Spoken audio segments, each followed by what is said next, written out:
Hello students, good evening. Welcome to my channel Easy 60.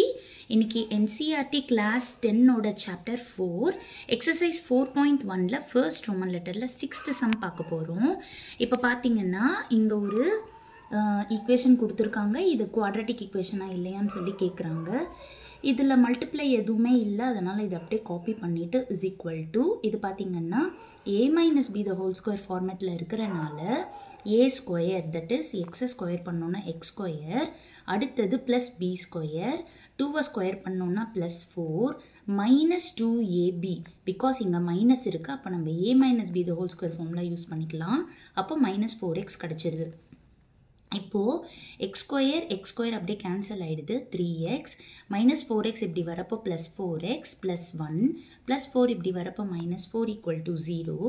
அப்போ இது ரெண்டும் add ஆயிட்டு 7x 1 minus 4 minus 3 equal to 0. இப்போ இங்க x ஓட highest power 1 இருக்கு, அதனால இது quadratic equation கிடையாது. Thank you children.